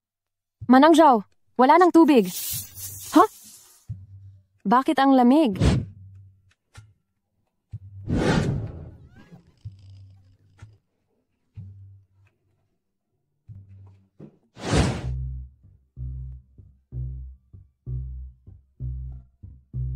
Nakakapagod itong buong araw na ito. Kailangan kong makatulog ng mahimbing. Ang prinsesang kama na pinapangarap ko. Aray! Sinong naglagay ng thumbtack sa kama? Hemp, gusto mong agawin ang posisyon ng mami ko. Tingnan lang natin kung makakaya mo. Huwag na huwag kang mag-iingay masyado. Baka may mangyaring masama. Huwag na huwag kang mag-alala. Ako ang anak mo. Alam ko kung saan ako lulugar.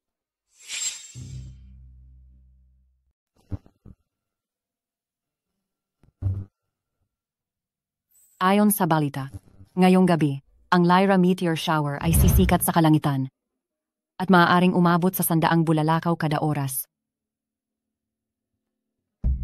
Daddy, sabay tayong manood ng ulan ng bulalakaw, Sina. Huwag na, marami akong talagang ginagawa. Ang dami mo palang ginagawa. Sige na nga, kukunin ko na lang si Mommy para samahan ako. Siguradong papayak sila. Teka, si Lin Yiwu ang ipapasama mo? Tara na, mag-ayos ka na ng gamit. Daddy, hindi ba't sobrang busy ka? Busy naman talaga ako. Pero ang dalawa pang iwan na tulad ninyo, naaakyat ng bundok para manood ng bulalakaw. Hindi ako mapakali talaga. Daddy, ang tigas talaga ng bibig mo. Sabihin mo na lang na gusto mong makipag-date kay Lin Yiwu. Hindi naman kita pagtatawanan.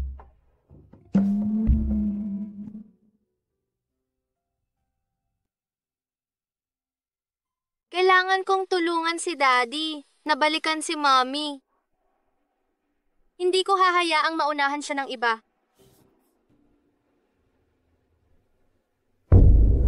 Lin Yiwu, lintik ka! Talagang parang multo ka na lang. Hindi talaga po pwede. Kailangan ko silang sundan.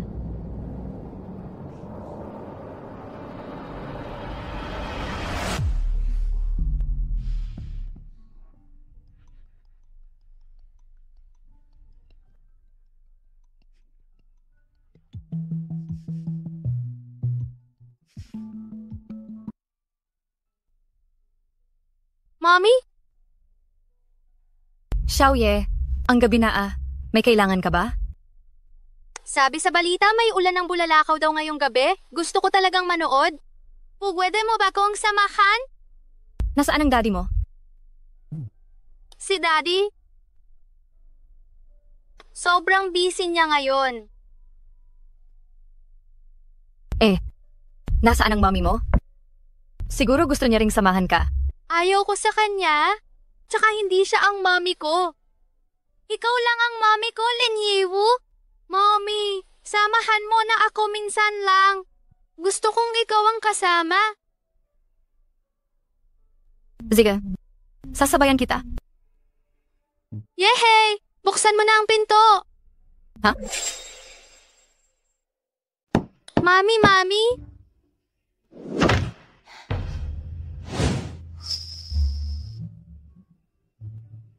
Ji-Fu.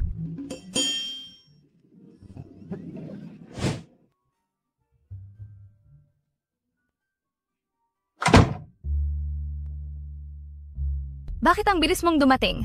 Ji-Fu. Hindi ba abala ka?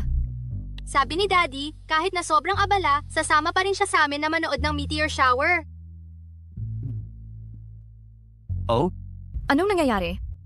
Nahanap na nga nila ang mommy ni Xiaoye, pero bakit itong dalawa ay gusto pa rin akong isama manood ng meteor shower?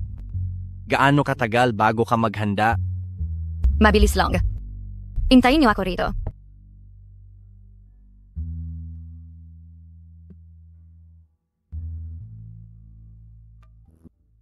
Daddy, di ka na. Dapat magpasalamat. Basta pag kinasal kayo ni Mami, paupuin mo lang ako sa principal table. Huwag ka nang magmayabang pa?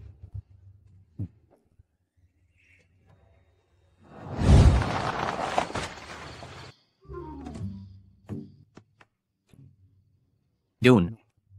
Hindi na kayang dumaan ang sasakyan sa daang iyon. Kailangan nating maglakad na.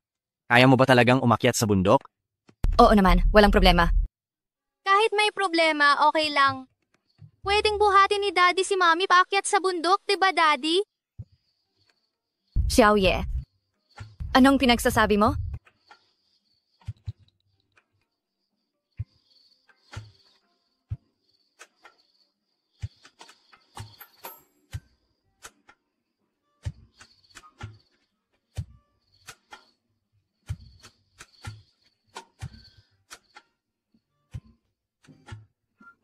Hayop! Nahanap na nga ni Xiaoye ang tunay niyang ina, pero inaakit pa rin niya ang mag-ama.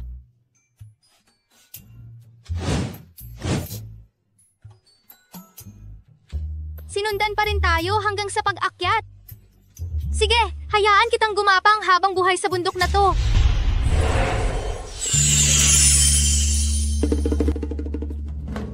Xiaoye, halika na agad. Paparating na po.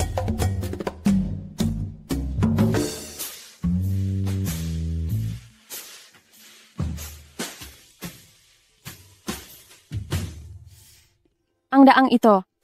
Hindi ba kanina ipakanan? Bakit biglang kumaliwa? Mali ba ang tanda ko? Hayaan na.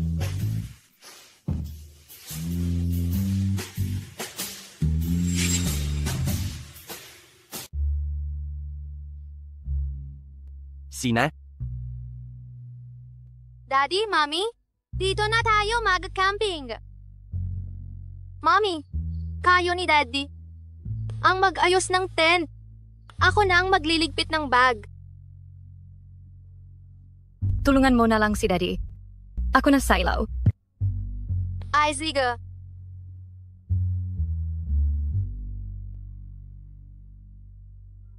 Daddy, parang ayaw ni Mami na masyado siyang malapit sa'yo. Ingat.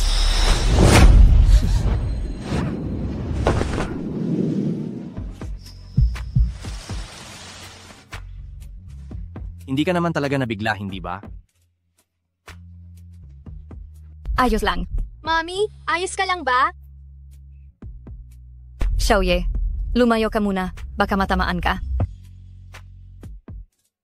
Bakit kayong dalawa? Ang bibilis yata. Mabilis no? Kasi kami ni Daddy ay superheroes. Simula ngayon, protektado ka namin ni Daddy. Walang pwedeng mang-api kay Mami. Superheroes? Talaga bang may ganitong nilalang sa mundong ito? Siguro namamalikmata lang ako.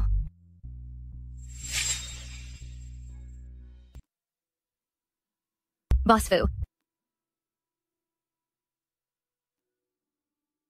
Lin Yiwu. Ang nanay ni Xiaoye. Talagang natagpuan na. Alam ko. Nabalitaan ko na. Ang ibig kong sabihin. Wala kong kahit anong damdamin para sa kanya. Maliban sa pagiging nanay ni Xiaoye. Nanay lang talaga siya ni Xiaoye. Hindi ko siya gusto. At sa amin, walang-wala ng anumang posibilidad. Bakit mo sinasabi sa akin yan? Pakiramdam ko kasi, gusto mo itong marinig. At linawin ko sa iyo. Para sa susunod, hindi ka na magtatago sa akin dahil lang sa inaalala mo yan. Boss Fu, parang masyado ka namang nagmamagaling. Hindi ko sinabing, gusto ko itong marinig.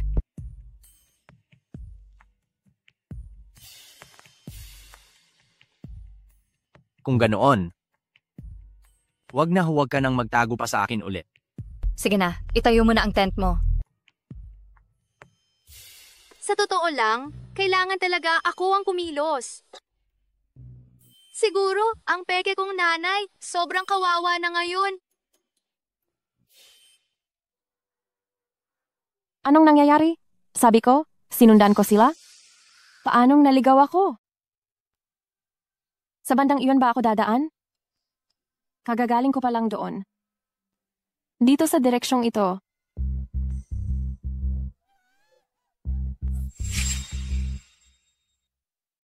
Mommy, Daddy, tingnan niyo, shooting star!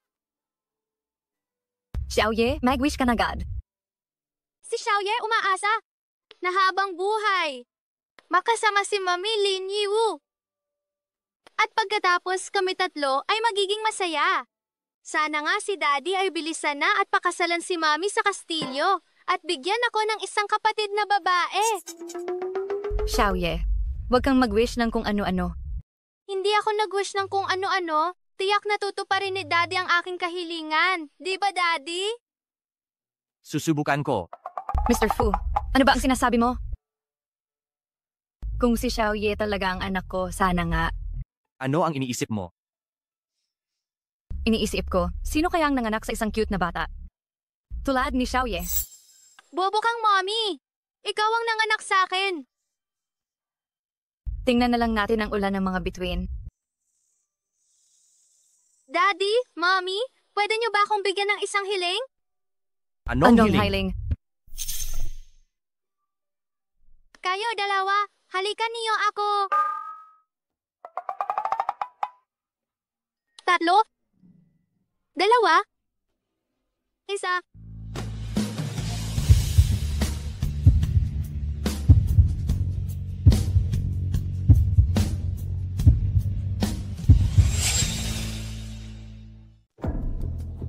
Nasaan sila?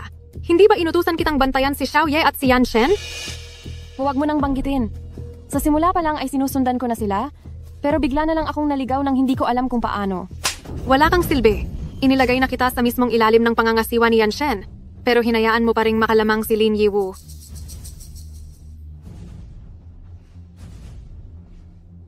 Sa susunod na panahon, darating ang araw ng pangingibabaw ni Yan Shen.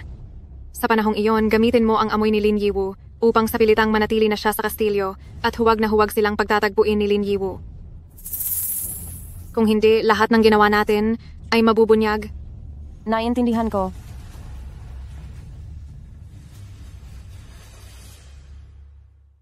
Saan ka nagpunta? Ano ba talaga ang ginagawa mo? Bakit hindi ka nag-reply sa mensahe?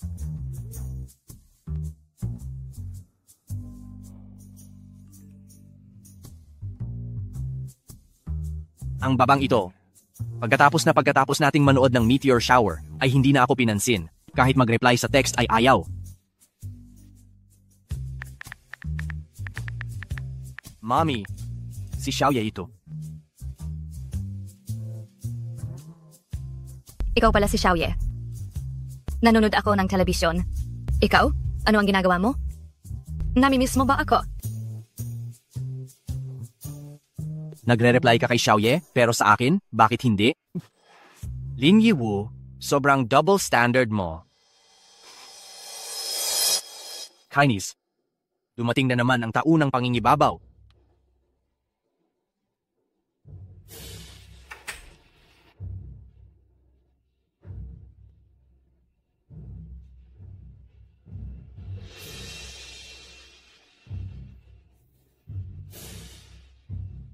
Yan Shen, masama ba ang pakiramdam mo?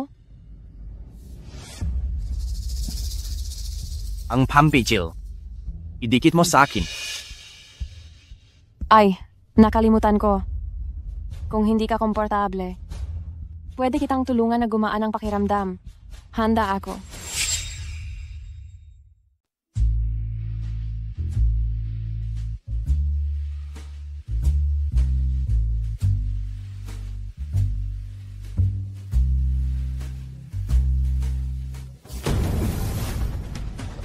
Umalis ka sa harap ko. Yanshen.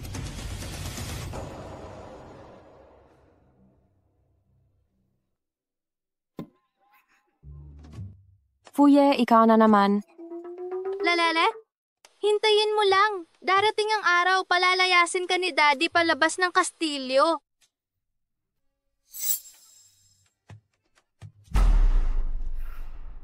Hoy, Xiaoye! Mommy, may sakit po si Daddy. Kakagaling lang po sa bahay. Sobrang nag-aalala po ako sa kanya. Hindi ko po alam kung kumusta na siya. Pwede mo po ba siyang bantayan para sa akin? Malalabas siya? Saan ko siya hahanapin? Hintayin mo lang siya sa labas ng subdivision. Young master kayo ay.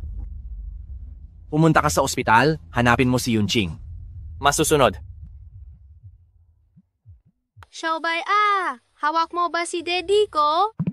Dalhin mo siya kay Mommy. Tiyak na tataasan ni Daddy ang sweldo mo. Magandang ideya yan.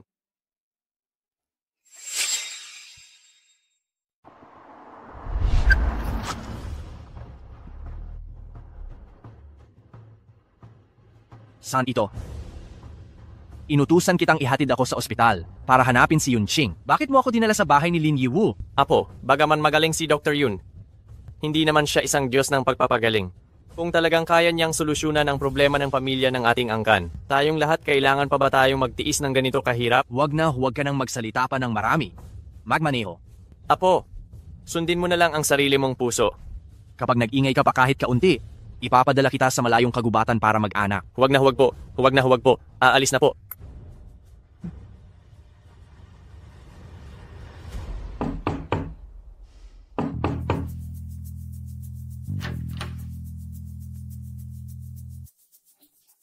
Mr. Fu? Nabalitaan kong nakasakit ka pa. Tama po yan, Miss Lin. Malala ang sakit ni Mr. Fu namin.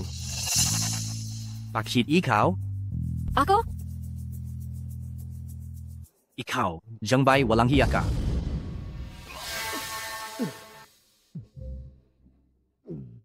Para sa kaligayahan ni Apo, karapat-dapat lang na ipatapon ako sa malayong kagubatan.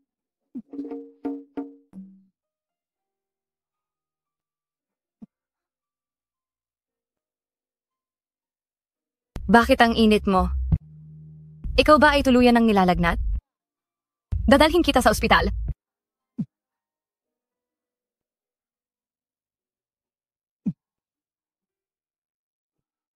Kung ayaw mong may mangyari sa iyo, lumayo ka sa akin.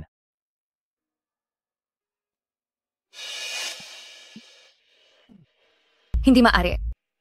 Nangako ako kay Fuye na aalagaan kitang mabuti. Ang lumabas ng mag-isa.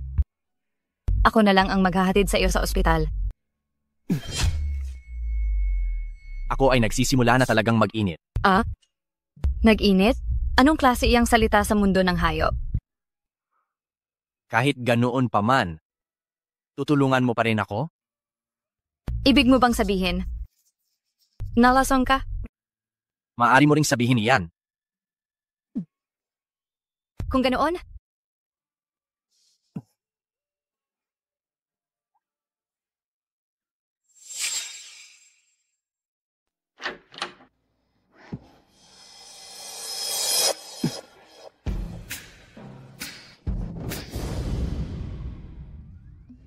mayroon lang kaming isang kwarto dito sa bahay. Diyan ka muna magtiis.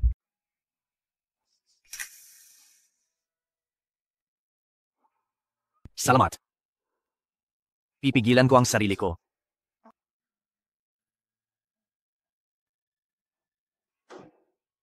Wala namang mangyayaring masama sa kanya, di ba? Mukhang masama talaga ang pakiramdam niya. Hay, hayaan na. Sinabi na niya sa akin. Natiisin lang daw ito at mawawala rin. Bakit ko ba masyadong inisip ito? Mukhang hindi na ito maitatago. Lin Yiwu, dahil nagmamadali kang mamatay, huwag mo akong sisihin kung masakit ang gagawin ko sa iyo.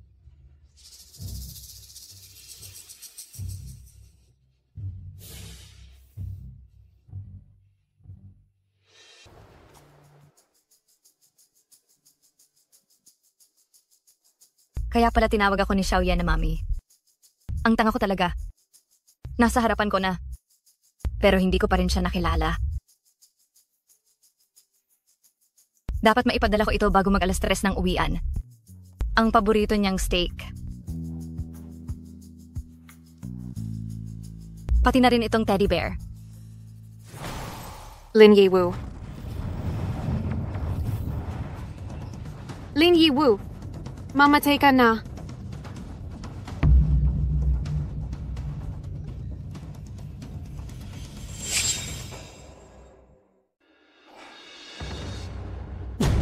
Hindi ba ipinapahanap ko lang kay Zheng Bai ang CCTV footage? Bakit hindi pa siya nakakabalik? Parating na po. Young Master, gaya nga ng inaasahan ninyo, si Lin Qingqing ay isa lang talagang double na dinisenyo ni Yun Zhao. Nasaan si Yun Zhao? Papuntahin siya rito? Maaga palang umalis na siya. Parang may hahanapin siyang paghihigantihan. Lin Yiwu.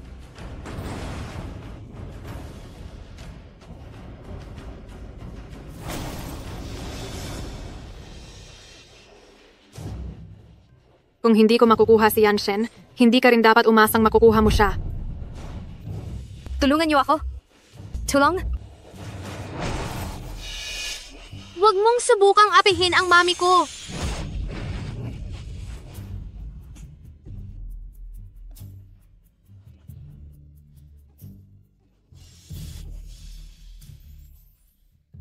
Xiaoye!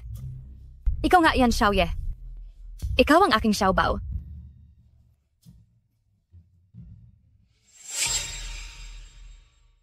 Mami, nakilala mo na rin ako sa wakas. Pero, 1 taon ka pa lang, di ba? Bakit ang tangkad mo na? Ang laki mo na? Sino bang may gusto? Ako ang anak ng hari ng lobo. Mayroon kaming sobrang lakas na lahi ni Daddy. Oo nga. Bakit hindi ko naisip? Dapat naisip ko na. Ipinanganak ka nga sa loob lang ng 1 araw. Hindi ka talaga ordinaryong bata. Ang tanga ni Mommy. Hindi tanga si Mami ko. Kung ganoon kayo katamis sa isa't isa, magkasama na lang kayong mamatay. Huwag? Ha ha ha ha.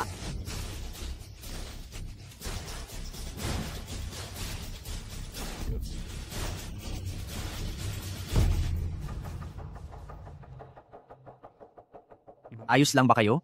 Ayos lang. Mabuti na lang at nandyan ka. Dalhin ninyo siya sa kulungan. Opo.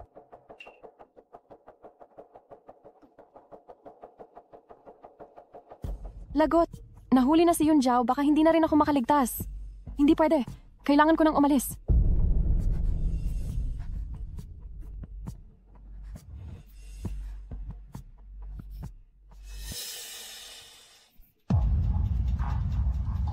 Lin Qingqing. Lin Qingqing. Kilala mo, Mommy? Siya ang kunwari kong Mommy. Siya ang stepsister ng mami mo. At para lang asarin ka, talagang ginawa niya ang lahat. Ate, patawarin mo ako. Nagkamali ako, ate. Si Yun Zhao lang. Pinilit lang ako ng walang kwentang Yun Zhao na yun. Pabayaan mo na akong umalis, pwede na ba? Ate. Yanshan. Pabayaan mo na siyang umalis na lang. Susundin ko ang gusto mo. Kahit paano, marami na siyang aral na natutunan sa akin. Salamat, Young Master. Salamat, ate. Ang mga ordinaryong tao ay hindi kayang magdala ng kapangyarihan ng lobo. Uminom siya ng dugo ni Yiwu. Baka hindi na siya magtatagal. Mommy, ito ang kastilyo kung saan kami nakatira ni Daddy. Doon ka rin nagpunta para dumalo sa ball noon. Kaya pala pamilyar sa akin. Pasensya na, Onyo. Nagpabaya si Mami. Kung hindi, mas maaga ko sanang nakilala na ikaw ang aking munting kayamanan. Sabi ni Daddy, dito kami binuunin yung dalawa ni Daddy. Bakit sinasabi mo lahat kay Onyo? 1 taong gulang pa lang siya. Lagi niya akong kinukulit tungkol sa iyo. Tungkol sa iyo. Ito lang ang alam ko. Kaya kailangan kong sabihin sa kanya. Mami, dalahin kita sa kwarto ko. Dito ka na lang matulog sa kwarto ko. Sige na. Oo naman. Mula ngayon, sa kwarto ko na tayo matutulog, di ba? Hindi. Akin ang mami mo. Kung matutulog man siya, sa akin lang. Pero ako ang nagpumilit para maibalik si Mommy. Kaya dapat akin lang si Mommy. Dahil sa akin, nandiyan ka. Akin ang mami mo. Mommy, ikaw na ang magsabi. Kanino ka? Isa lang ang pipiliin mo. Kung ganon, pipiliin ko si Xiaoye. Kita mo na, ako talaga ang pinakamamahal ni Mommy.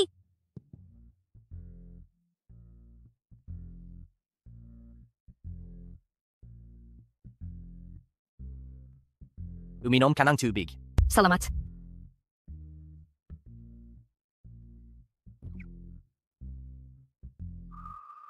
Gusto ni Mommy ng French fries. Tutulungan ka ni Xiaoyan na kunin. Salamat, mahal ko. Kaya, Daddy, hindi mo na ako maaunahan ngayon, ano?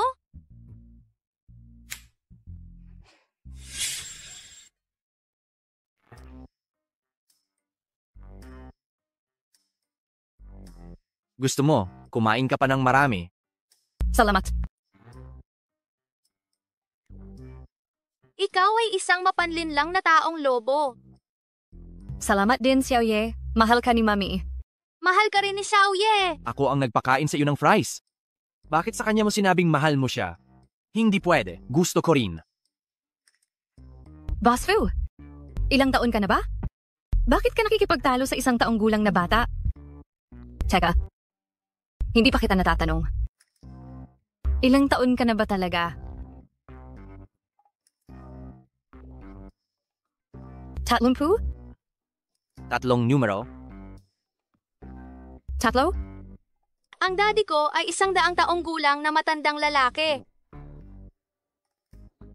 100 taon? 100 taon na ganyan pa rin kabata? Kapag ako ay isa ng matandang walang ngipin, bata pa rin ba kayong dalawa? Hindi mangyayari. Mula sa sandaling minarkahan kita, wala ka nang pinagkaiba sa aming mga lobo. Talaga? Ibig sabihin ba niyan ay walang kupas ang aking ganda? Hindi lang walang kupas ang iyong ganda. Kahit sa 100 taon, 200 taon, 300, 400, 500 taon, hindi ka na makakaalis sa akin. Hindi ka rin makakaalis sa akin.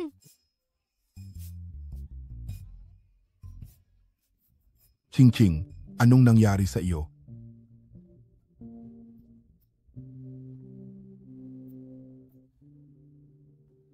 Doktor, pakitingnan ninyo siya.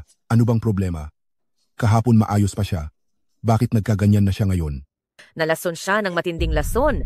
Ngayon ay nasa buong katawan na. Diretsuhin ko na.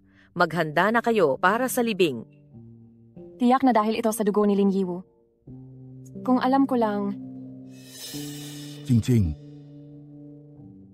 Ching-Ching.